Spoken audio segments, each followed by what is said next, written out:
Episode की शुरुआत में हम देखते हैं कि साची जब ओनीसन से वेडिंग सेरेमनी करने के लिए कहती है तो वो उसे बोलता है कि अभी हमने एस्केप नहीं किया है, क्योंकि उनका प्लान था कि सब कुछ खत्म होने के बाद ही ये लोग आपस में शादी करेंगे। इस पर साची बोलती कि पर मैं तो अभी करना चाहती हूँ। साथ ही वो यहाँ पर उसे ये भी बताती है कि वो वॉल पर लगी हुई सारी फोटोज क्यों साथ में लेकर गई थी, क्योंकि टीचर के पास जाते वक्त उसे लगा था कि वो उसके पास कभी भी नहीं आ पाएगी, इसलिए याद के तौर पर वो उन्हें साथ में ले गई थी। फिर उन फोटोज को बिखेर कर वो कहती है कि इससे मुझे ऐसा लगता रहेगा कि मेरा ओनीसन मुझे हर पल देख रहा है। तो ओनीसन कहता है कि ये सभी फोटोज बिना तुम्हारी मंजूरी के ली गई थी, लेकिन इससे साची को फर्क नहीं पड़ता। वो कहती है कि पूरी दुनिया में सिर्फ तुम ही जिसके पास मेरी इतनी सारी फोटोज हैं। यहाँ पर वो उसे सवाल भी करती है कि तुम्हारा कभी भी मुझे किडनैप करने का इंटेंशन नहीं था ना, जिस पर वो बताता है कि काफी टाइम से मैं तुम्हें स्टॉक कर रहा था और तुम्हें किडनैप करने के मेरे इंटेंशन सच में थे, जिसकी बातों पर साची यकीन नहीं करती, क्योंकि वो दुनिया में पहला इंसान था जिसने उसे बताया कि वो उसे कितना पसंद करता है, और साथ ही अगर उसका उसे किडनैप करने का इंटेंशन होता भी तो वो खुद को खतरे में डालकर उसे बचाने नहीं आता। सीन अब यहाँ से शिफ्ट होता है और हम टीचर को देखते हैं जिसे ऑफिसर सवाल कर रहे थे, क्योंकि उसे और साची को काफी बच्चों ने कई बार एक साथ देखा था। इस पर टीचर बोलता है कि एक टीचर और स्टूडेंट का एक साथ होना तो नॉर्मल है, जो सुनकर ऑफिसर SD कार्ड की फोटो उसे दिखाता है जिसमें वो साची के साथ, और कहता है कि इस फोटो का टाइम हमारे यहाँ पर पहुँचने से थोड़ी देर पहले का ही है। तो अब सवाल ये था कि किसी किडनैप हुई लड़की के साथ वो ऐसी जगह पर इस हालत में उसके साथ क्या कर रहा था। इतने में उस ऑफिसर की कली की पता लगाकर आ जाती है कि वो जो मास्क वाले आदमी की वीडियो है वो इस टीचर के कंप्यूटर से अपलोड की गई है। ये सारी चीजें देखकर टीचर काफी ज्यादा गुस्सा हो जाता है और चिल्लाकर ऑफिसर को बताता है कि इस फोटो को लेने वाला असली किडनैपर है, मुझे काफी अच्छे से फंसाया जा रहा है। यहाँ से फिर हम साची के पेरेंट्स को देखते हैं जिन्हें पुलिस ने इन्फॉर्म कर दिया था कि उन्हें उनकी बेटी की किडनैपिंग केस का सस्पेक्ट मिल गया है, पर अभी तक उनकी बेटी के बारे में उन्हें कोई भी जानकारी नहीं है। जिस पर डैड मॉम से कहते हैं कि अगर तुम्हारे गलत काम एक्सपोज हो गई ना तो मैं तुम्हें डिवोर्स दे दूंगा। ये सुनकर मॉम काफी डर जाती है। दूसरी तरफ साची और ओनीसन ने अपनी सेरेमनी शुरू कर दी, जहाँ पर साची ओनीसन से पूछती है कि तुमने जो मुझे वादा किया था कि तुम मुझे पूरी जिंदगी खुश रखोगे वो सच था या फिर झूठ। इस पर वो नीचे गिरी हुई फोटो को उठाकर देखता है और कहता है कि ये वेडिंग सेरेमनी बिल्कुल बेतुकी है। अगर तुम पहले वाली साची होती ना तो तुम्हारी भी यही सोच होती, लेकिन अब तुम मुझसे असली खुशियों की उम्मीद रख रही हो। फिर वो सच बताता है कि मेरे इंटेंशन तुम्हें कभी भी किडनैप करने के नहीं थे। सीन अब यहाँ से 3 महीने पहले का दिखाया जाता है, जहाँ पर ओनीसन अपनी जॉब पर जा रहा था। तब साची उसे टकरा जाती है, जिस वजह से ओनीसन का फोन टूट जाता है, लेकिन साची बिना कुछ कहे ही वहाँ से चली जाती है। इसके बाद ओनीसन कंस्ट्रक्शन साइट पर काम करने के लिए चला जाता है, जहाँ पर उसे काफी कम पैसे मिलते थे, लेकिन उसकी जिंदगी में अब कोई नहीं है जिसके लिए वो पैसे सेव करे, इसलिए कम पैसों से भी उसे कोई फर्क नहीं पड़ता। वापस लौटते वक्त उसे एक बार फिर से साची दिखती है जिसे उसकी क्लासमेट काफी बुली कर रही थी, जो देखकर अगर कोई भी होता तो उसकी मदद जरूर करता, लेकिन ओनीसन साची की फोटो क्लिक करके वहां से चला जाता है और घर आकर उसकी फोटो को देखने लग जाता है। प्रेजेंट में ओनीसन साची से कहता है कि उस दिन तुमने खुद को ना ही बचाने की कोशिश की और ना ही खड़े होने की, यही वजह थी कि मैं तुमसे सिर्फ नफरत करने लगा। उस दिन के बाद हम देखते हैं कि ओनीसन साची की फोटो क्लिक करके उन्हें अपने घर में लगाने लगा था, क्योंकि उसे जब किसी भी चीज से नफरत होने लगती है तो वो उसकी फोटो क्लिक करके अपनी वॉल पर लगा लेता है, ताकि उस फोटो को रोज देखकर उसे उसकी आदत हो। लेकिन उसकी नफरत साची से कभी भी कम नहीं हुई, पर उसकी दीवार साची की फोटो से भर गई। एक दिन फिर जब वो साची की फोटो ले रहा था तब वो उसके शरीर पर बैंडेज और चोट देखकर उसकी परेशानी का कारण समझ जाता है, इसलिए इसका पता करने के लिए वो एक दिन उसके घर तक उसका पीछा करता है, जहाँ पर साची घर के अंदर अपने 98 मार्क्स वाला पेपर लेकर जाती है। ये देखकर ओनीसन को अच्छा लगता है कि किसी मामले में तो ये लड़की उससे आगे निकली, क्योंकि उसकी फैमिली अपनी फैमिली है। पर इतने में घर से आवाजें आने लगती है, जिन्हें सुनकर ओनीसन भागता हुआ उसके घर के पास आ जाता है और समझ जाता है कि साची के ऐसे बिहेवियर का कारण उसके पेरेंट्स हैं। ऐसे माहौल में रहकर उसने अपनी सारी उम्मीदें छोड़ दी थी और अब वो हालातों के साथ ही चलने में यकीन रखने लगी। प्रेजेंट में साची पूछती है कि क्या यही वजह थी कि तुम मुझे हेट करते हो, क्योंकि हमारी लाइफ सेम है। तो ओनीसन बोलता है कि मैं तो काफी पहले ही मर जाता, पर पता नहीं वो क्या कारण है जो कि मैं अब तक जिंदा हूँ, और ना ही मुझ में हिम्मत है कि मैं अपनी जान दे सकूं। मैंने तुम्हारे अंदर खुद को देखा कि कैसे तुम भी जान नहीं ले पा रही थी, लेकिन ओनीसन की ये सोच बदल गई जब साची अपनी जान देने के लिए पानी में कूदने वाली थी। सीन वापस से यहाँ से पास्ट में जाता है, जहाँ पर साची की जिंदगी की से नर्क से कम नहीं थी। स्कूल में एक दिन उसकी क्लासमेट्स उसकी सारी बुक्स पर पानी डाल देती हैं और उसे काफ़ी परेशान करके वहाँ से चली जाती हैं। फिर स्कूल के बाद साची उस टीचर से मिलने के लिए स्टोर रूम में जाती है जहाँ वो उसके साथ गलत हरकत करता है। इतना सब कुछ झेलने के बाद भी जब वो घर आती है तो वो लॉक था, जिसे दूर से ओनिसन देख रहा था। साची फिर अपनी बुक्स को वहीं पर फेंक कर चली जाती है। उसने सोच लिया था कि अब अपनी जिंदगी अपने हिसाब से जिएगी। इसी सोच के साथ वो काफ़ी खुशी से चल रही थी, जिसे देखने पर ओनिसन को किसी कठपुतली की तरह लगती है जो कि अपनी धागों से आज़ाद हो चुकी है। लेकिन ये वो टाइम था जब ओनिसन ने साची के अंदर अपना इंटरेस्ट खोना शुरू कर दिया था। तभी रास्ते में एक पुलिस ऑफिसर साची को रोककर पूछता है कि वो इतनी रात को अकेले क्या कर रही है। तो वो झूठ कह देती है कि मैं स्कूल से घर जा रही हूँ।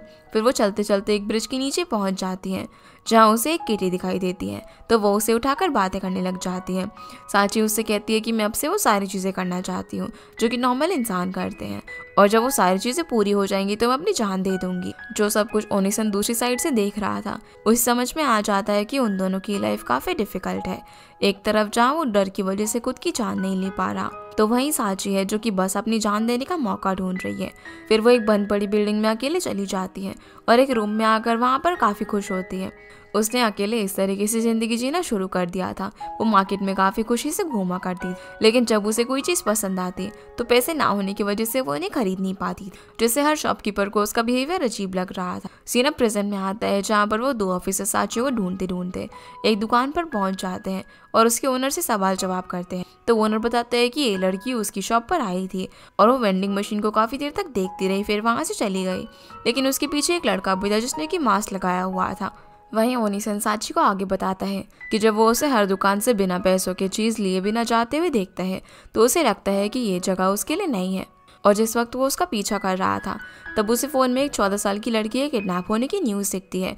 ये देखकर ओनिसन हैरान हो जाता है, क्योंकि अगर किसी ने भी उस साची का पीछा करते हुए देख लिया होगा तो सारा शक उसी पर आएगा। साची फिर जब उस ब्रिज के नीचे नदी के किनारे पर जाती है जहाँ पर वही किटी उसके पास आती है, जिसे देखकर वो काफ़ी ज़्यादा खुश थी। वो उस कैट को बताती है कि मुझे लगा था कि घर छोड़ने के बाद मैं वो सारी चीज़ें कर सकूँगी जो कि मैं करना चाहती थी, लेकिन ये सब उतना आसान भी नहीं होगा। उसका प्लान तो था कि वो ज़िंदगी के मज़े लेने के बाद अपनी जान दे देगी, लेकिन जो हालत उसकी है उसे देखते हुए वो पहले ही मर जाना चाहती है। तभी वो किटी उसके हाथ से भागकर अपनी मॉम के पास चली जाती है। ये देखकर साची अपसेट हो जाती है, क्योंकि वो उस कैट को अपनी तरह समझ रही थी जिसका कि कोई नहीं है। इसलिए वो अपनी जान देने के लिए पानी के अंदर चली जाती है। जो सब कुछ ओनिसन देख रहा था, वो चाहता था कि वो साची को किसी भी तरीके से ऐसा करने से रोक ले, लेकिन इससे वो उसका मन नहीं बदल पाएगा। आज नहीं तो कल वो ये कोशिश दोबारा करेगी, इसीलिए वो यहाँ से जाने लगता है। लेकिन साची ये पानी में कूदने से पहले वो उसके पास आकर उसे रोक लेता है। वो खुद से कहता है कि फिर से किसी को सनसेट से पहले मरता हुआ देखना उसे थोड़ा सा अजीब लगा। अब साची जब उसे अपने रास्ते से हटने के लिए कहती है तो ओनिसन बताता है कि मैं तुम्हारा स्टॉकर हूँ और तुम्हारे सर्कमस्टेंसेस के बारे में अच्छे से जानता हूँ। प्रेजेंट में फिर वो साची को बताता है कि इस वक्त मुझे लगा था कि तुम मेरी बात को टाल दोगी, पर साची उस वक्त ही जानकर खुश होती है कि किडनैपिंग केस की वजह से वो उसे बचाने के लिए आया, कि कोई उसके लिए खुद को खतरे में डाल सकता है, ये जानते हुए भी कि पुलिस उसे पकड़ सकती है। इसीलिए साची खुशी खुशी ओनिसन के साथ जाने लगती है और उससे कहती है कि तुम जैसा चाहो मुझे इस्तेमाल कर सकते हो, अगर तुम्हें कभी गुस्सा आए तो मुझे मार भी सकते हो। तो ओनिसन भी उसे कहता है कि तुम भी मेरे कमरे में जो चाहे वो कर सकती हो, डोर हमेशा अनलॉक रहेगा, तो जब भी जाना हो जा सकती हो और कुछ भी खा सकती हो।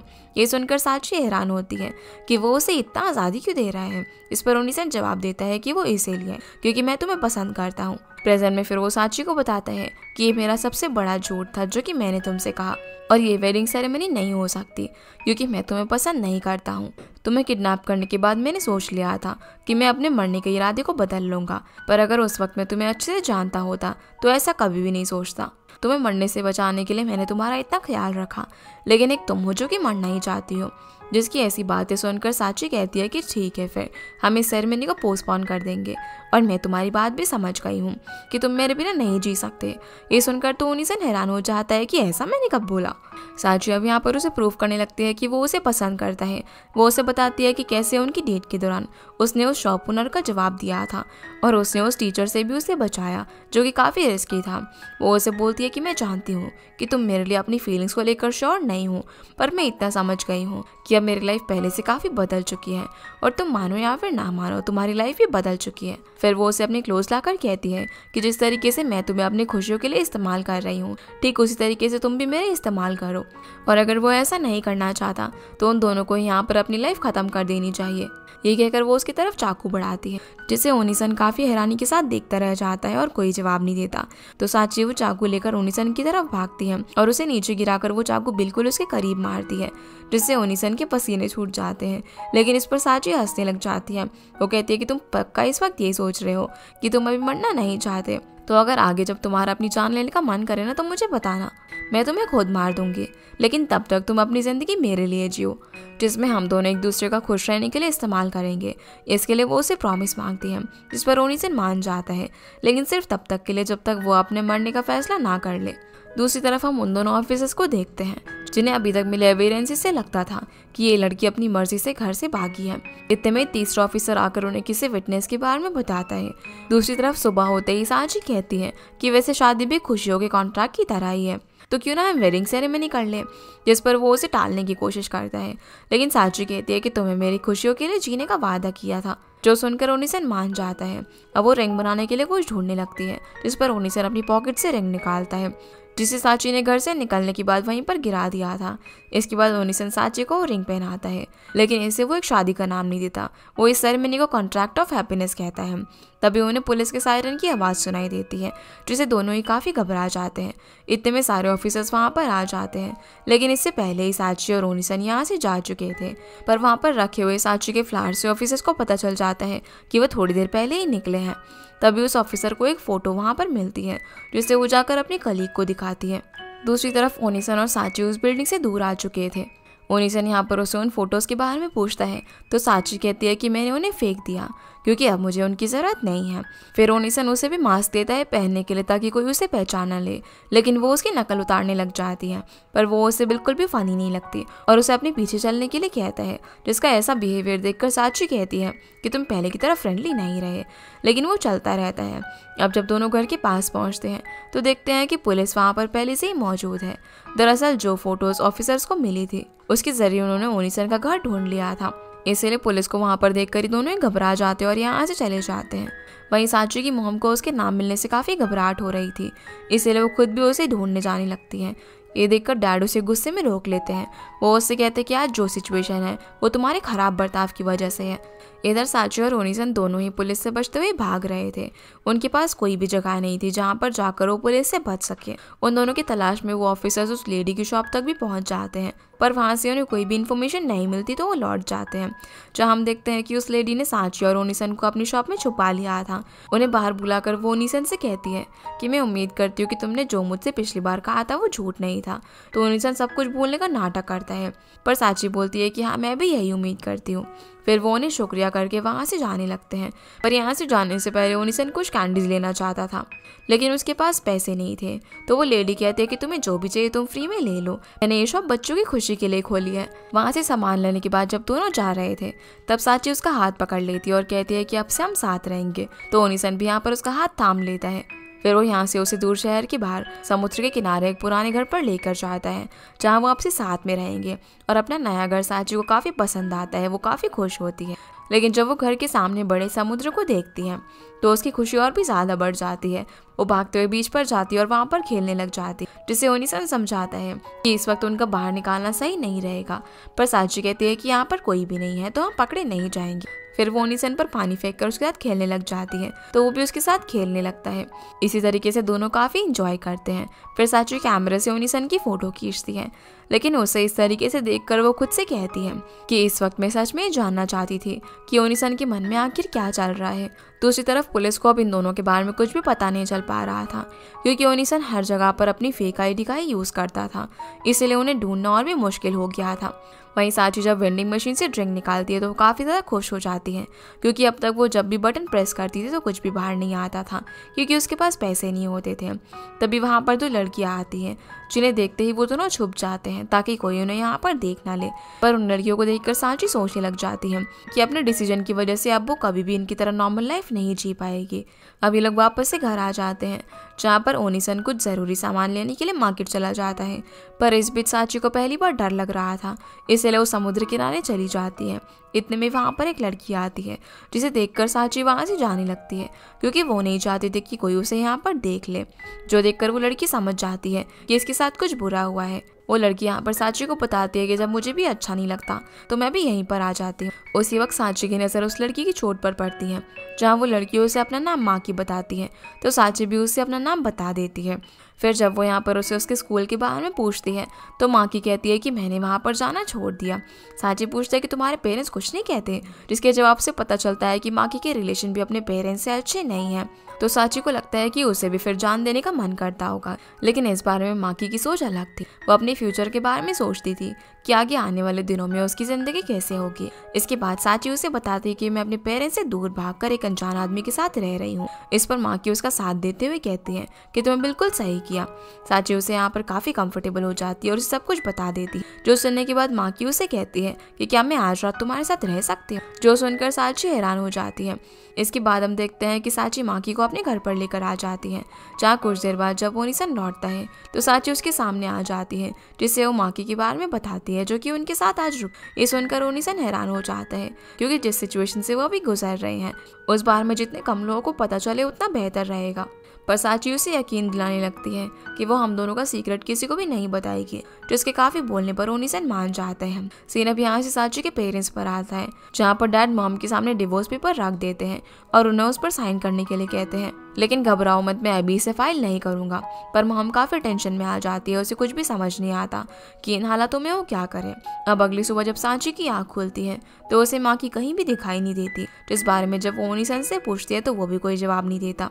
तभी साची न्यूज़ देखती है, जिसमें एक कपल के बारे में बताया जा रहा था जिनका किसी ने मर्डर कर दिया है और उस कपल की बड़ी बेटी मिसिंग है। ये देखकर साची काफ़ी घबरा जाती है और उसे माँ की कही हुई बात याद आती है कि उसके पेरेंट्स उसकी बिल्कुल परवाह नहीं करते। जिसके बाद वो भागते हुए उस लोकेशन पर पहुंचती है ताकि वो पुलिस को इन्फॉर्म कर सके।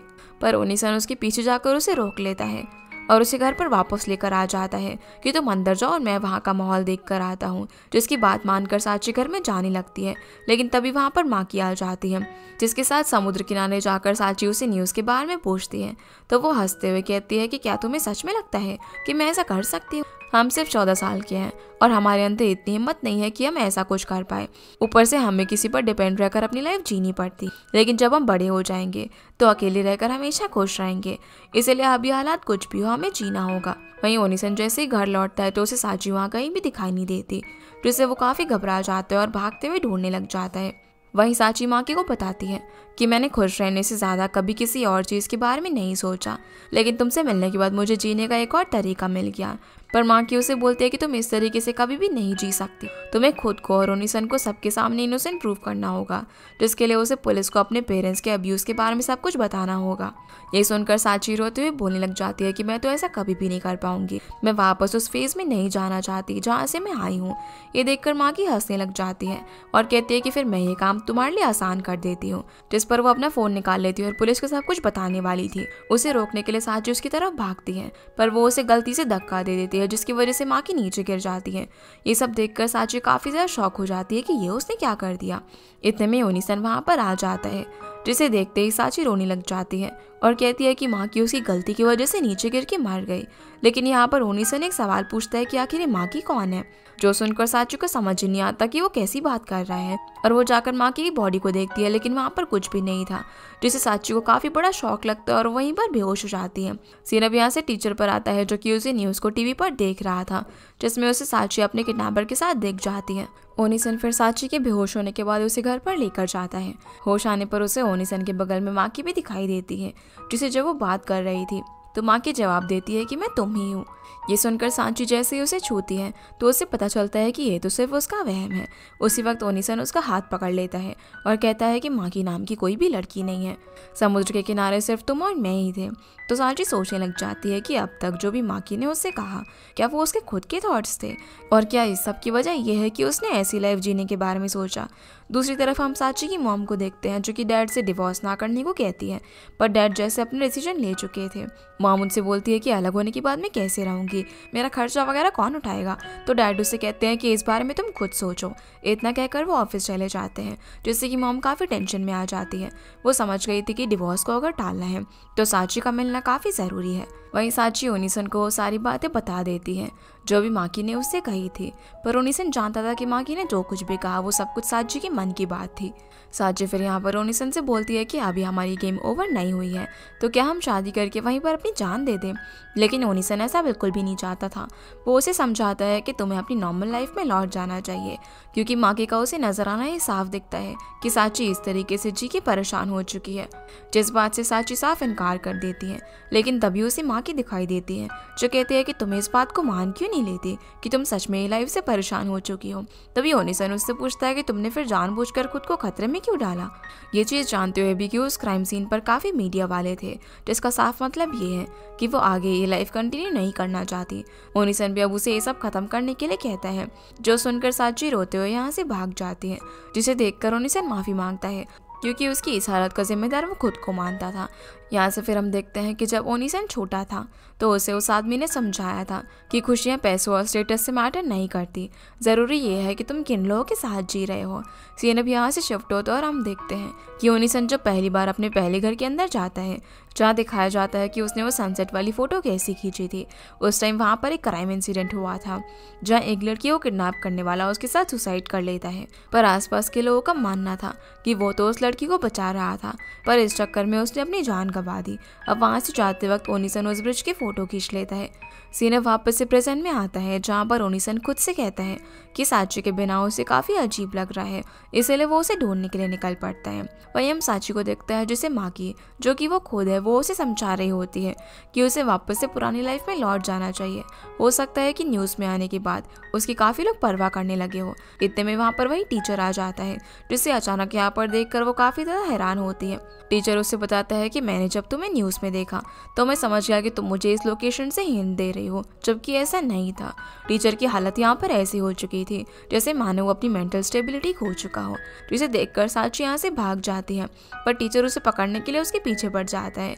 वहीं हम उन दो ऑफिसर्स को देखते हैं जिन्होंने टीचर पर अपनी नज़र बनाए हुए रखी थी। उसका पीछा करते करते वो दोनों भी उस विलेज में पहुंच जाते हैं जहाँ पर ओनिसन और साची छुपे हुए थे। वो जानते थे कि टीचर ने उन दोनों को देखा है, तो वो उनसे अपना बदला लेने के लिए ज़रूर जाएगा। दूसरी तरफ साची भागते भागते रुक जाती है, क्योंकि रास्ता ख़त्म हो चुका था। वो टीचर यहाँ पर उससे पूछता है कि मेरी लाइफ तुम्हारी वजह से ख़राब हुई है, जिसकी रिस्पॉन्सिबिलिटी तुम्हें लेनी होगी। इस पर साची बोलती है कि ये सब तुम्हारी गलती थी। ये सुनकर टीचर उसे थप्पड़ मारता है।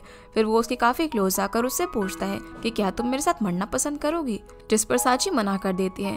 तो टीचर अपने बैग से चाकू निकाल कर कहता है कि फिर मैं तुम्हें मार डालता हूँ। ये कहकर वो जैसे ही साची पर चाकू से हमला करता है, तभी ओनिसन सही वक्त पर पहुंचकर साची को बचा लेता है, लेकिन उसमें उसे खुद काफ़ी गहरी चोट लग जाती है।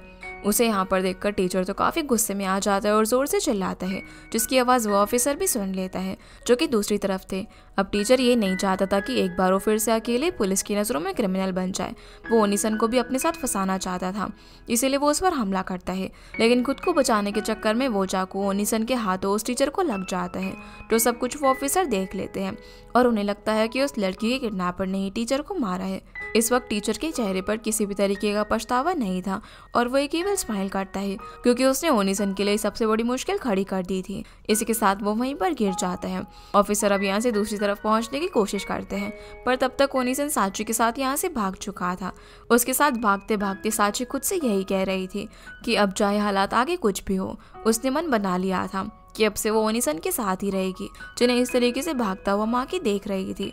साची ने तो यहाँ पर पक्का मन बना लिया था, जो देखकर माँ की गायब हो जाती है। अब रात में दोनों घर जाने के बजाय एक केव में छुप जाते हैं, क्योंकि पुलिस उनकी लोकेशन के बारे में जान चुकी थी। उस केव में साची ओनिसन के जख्मों को साफ करती है, जहाँ वो उसे माफ़ी मांगते हुए कहता है कि मैंने तुम्हारे लिए काफ़ी बड़ी मुश्किल खड़ी कर दी। इस पर साची बोलती है कि ये खुशियाँ है जिन्हें मैंने खुद ने चुना है। अब दोनों यहाँ से अपने हालात जानते थे कि जिस सिचुएशन में वो फंस चुके हैं। उससे वो शायद ही कभी बाहर निकल पाएंगे और उनकी एंडिंग क्या होगी उन्हें खुद नहीं पता। तभी ओनिसन साची से कहता है कि तुमने मुझसे सही कहा था कि मैं बदल चुका हूँ, तो क्या अब हम शादी कर लें। जो सुनकर साची उसे फटाफट से हाँ कर देती है, क्योंकि वो तो शुरू से ही यही चाहती थी। अब साथ चलते चलते वो उसे कहती है कि कल अपनी शादी के बाद हम डेट के लिए थीम पार्क चलेंगे, जिसके लिए ओनिसन हाँ कर देता है, जिसे साची काफी ज्यादा खुश हो जाती है। लेकिन ओनिसन मन ही मन खुद से कहता है कि इस वक्त भी मैं झूठ ही कह रहा था। जिसके बाद ओनिसन साची को अपने साथ उसके घर पर लेकर आ जाता है, जो देखकर वो काफी हैरान थी। ओनिसन उससे कहता है कि हमें ये सब यहीं पर खत्म कर देना चाहिए। सीन अब यहाँ से उन दो ऑफिसर्स पर आता है, जो कि ओनिसन के बीच वाले हाउस तक पहुंच चुके थे। वहां पर उन दोनों की एक साथ फोटो को देखकर लेडी ऑफिसर कहती है कि ये दोनों तो साथ में कितने ज्यादा खुश लग रहे हैं, क्या हमारा इस तरीके से इन्हें ढूंढना सही रहेगा। जिस पर दूसरा ऑफिसर जवाब देता है कि इसमें हम लोग कुछ नहीं कर सकते। अगर कोई भी 20 साल से नीचे का है और उसके पेरेंट्स चाहते हैं कि हम उसे ढूंढे, तो हमें वो करना पड़ेगा। इधर ओनिसन साची के साथ उसके घर की डोरबेल बजाता है, पर साची काफी ज्यादा डरी हुई थी। इतने में मॉम दरवाजा खोलती है, जो कि साची को वापस देखकर काफी शॉक थी। उनकी तो जैसे सांस ही रुक गई थी। तभी ओनिसन मॉम के आगे अपना सर झुकाता है और कहता है कि मैं ही साची का किडनैपर हूँ। उसी वक्त डैड भी पीछे से आकर उन्हें देख लेते हैं और अंदर बुलाते हैं। जहाँ उनके चेहरे पर मुस्कान देखकर ऐसा लग रहा था कि मानो कुछ हुआ ही ना हो। अंदर आने के बाद ओनिसन डैड का शुक्रिया करते हैं कि वो उनकी बेटी को वापस ले आया। जो देखकर ओनिसन उनसे पूछता है कि क्या आप पुलिस को नहीं बुलाने वाले। इस पर डैड कहते हैं कि हमें बस हमारी बेटी की फिक्र थी और वो सही सलामत है, इससे ज्यादा हमें और क्या ही चाहिए। और जब तक तुम भी ऐसे रहोगे जैसे ये कुछ हुआ ही ना हो, तो हमें किसी से रिपोर्ट करने की कोई भी जरूरत नहीं है। जिस पर ओनिसन उनसे सवाल करता है कि ये लड़की यहाँ पर अब्यूज क्यों होती थी। ये सुनकर डैड अनजान बनने लग जाते हैं और कहते हैं कि उसके साथ यहाँ पर ऐसा कुछ भी नहीं होता था। पर ओनिसन सच्चाई जानता था। वो बोलता है कि अगर ऐसा कुछ भी नहीं है तो आप मुझे ये सब राज रखने के लिए कभी नहीं कहते। जो सुनकर डैड फिर से अनजान बनने की कोशिश करते हैं, तो ओनिसन कहता है कि मैं खुद पुलिस को जाकर सब कुछ बता दूंगा। मुझे परवाह नहीं है कि मैं पकड़ा जाऊंगा, क्योंकि जो मैंने किया है वो एक क्राइम है जिसकी सजा के लिए मैं तैयार हूँ। लेकिन उसके बाद मैं वापस साची को लेने के लिए आऊंगा। जो सुनकर साची ओनिसन को देखने लग जाती है, क्योंकि उसे लग रहा था कि ओनिसन उसे हमेशा के लिए यहाँ पर छोड़ देगा। वो कहता है कि मैं नहीं चाहता कि मेरे वापस लौटने तक साची यहाँ पर रहे, और उनसे रिक्वेस्ट करता है कि वो खुद ही अपना क्राइम कबूल करके साची को इस सबसे आज़ाद कर दे। अब यहाँ पर वैसे तो काफ़ी अच्छे से अपनी गलती को जानते थे, लेकिन इसके बावजूद भी ओनिसन से कहते हैं कि तुम एक किडनैपर हो, लोग तुम्हारी बातों को यकीन करेंगे या फिर हमारी। जिस पर ओनिसन कहता है कि साची की गवाही सब कुछ साबित कर देगी, और अगर इतना काफ़ी नहीं है तो वो उन फोटोज़ को उनके सामने रख देता है, जिसमें साची के शरीर पर चोट के निशान थे, और ये फोटोज उसके किडनैप होने से पहले की थी। ये सब देखने के बाद मॉम साची से पूछती है कि क्या हम जो तुम्हारे साथ करते थे वो अब्यूज था, जिसका जवाब देने में साची काफ़ी ज़्यादा डर रही थी। वो यहाँ पर अपना सर हल्के से हाँ में हिलाती है। ये देखकर डैड तुरंत पुलिस को कॉल करने के लिए कहते हैं। साथ ही वो उन फोटोज़ को भी उठा लेते हैं और ओनिसन को धमकाते हैं कि अब इन फोटोज़ का इस्तेमाल हम तुम्हारे खिलाफ करेंगे, जिससे तुम्हारे अगेंस्ट स्टॉकिंग का केस फाइल होगा और तुम्हें ऐसी सज़ा होगी कि तुम कभी भी साची से नहीं मिल पाओगे। अब यहाँ पर ओनिसन की लाइफ अपनी आंखों के सामने खत्म होता हुआ देखकर साची झूठ बोल देती है कि मेरे साथ कभी भी अब्यूज नहीं हुआ, इसलिए प्लीज़ आप लोग ओनिसन के खिलाफ कुछ भी रिपोर्ट मत कीजिए। जो सुनकर तो साची के पेरेंट्स काफ़ी ज़्यादा खुश होते हैं, लेकिन ओनिसन हैरान था। दूसरी तरफ उन ऑफिसर्स को सस्पेक्ट की लोकेशन मिल चुकी थी, इसीलिए वो उसे पकड़ने के लिए निकल पड़ते हैं। वहीं मॉम ओनिसन को यहाँ से तुरंत निकल जाने के लिए कहती है, पर वो साची के लिए उनसे बहस करने लग जाता है। वो उनसे बोलता है कि आपको साची को बाकी नॉर्मल बच्चों की तरह ट्रीट करना चाहिए, क्योंकि जब वो मेरे पास थी तो उसे हर छोटी चीज़ में खुशी मिल रही थी। उसके चेहरे की मुस्कान ही काफ़ी थी ये बताने के लिए कि वो कितना सह चुकी है और उसे ये सब कभी नसीब नहीं हुआ। जिस पर मॉम इनोसेंट बनने लग जाती है और बोलती है कि मैंने ऐसा कभी कुछ भी नहीं किया है। जो सुनकर डैड गुस्से में उसे देखने लगते हैं, तो मॉम हंसते हुए कहती है कि अगर मैं इसे मारती भी तो मैंने भला क्या गलत किया, तुम्हारी बातों पर कौन ही यकीन करेगा। ये सुनते ही ओनिसन अपनी जेब से फ़ोन निकालता है, जिसमें उसने अब तक की उनकी सारी बातें रिकॉर्ड कर ली थी, और अगर वो ये रिकॉर्डिंग रिलीज करता है तो सारी सच्चाई अपने आप ही पूरी दुनिया के सामने आ जाएगी। जो देखकर तो मॉम डैड शॉक हो जाते हैं। जिसके बाद डैड ड्रॉअर में से डिवोर्स पेपर निकाल लेते हैं, क्योंकि अब सब कुछ खत्म हो चुका था और अब वो मॉम की हरकतों की वजह से उसे डिवोर्स देने वाले थे। और ओनिसन भी साची के हाथ में फ़ोन देकर उसे अपने साथ वहाँ से ले जाने लगता है, जिसे रोकने के लिए मॉम चाकू लेकर आगे बढ़ती है, लेकिन ओनिसन बीच में आ जाता है, जिस वजह से जो चाकू साची को लगने वाला था वो सीधा ओनिसन के पेट में जाकर लगता है और वो वहीं ज़मीन पर गिर पड़ता है। जो चीज़ देखकर सांची रोने लग जाती है, पर जल्दी उसे समझ में आ जाता है कि ये सब कुछ ओनिसन ने खुद जानबूझकर किया है। उसी वक्त वो पुलिस ऑफिसर्स भी वहाँ पर आ जाते हैं, जिन्हें देखते ही मॉम खुद को बेकसूर साबित करने लग जाती है कि ये उसने नहीं किया, लेकिन ऑफिसर उसे पकड़ लेती है। सांची जानती थी कि ओनिसन हमेशा से ही खुद की जान लेना चाहता था, बस उसे उस मौके का इंतजार था।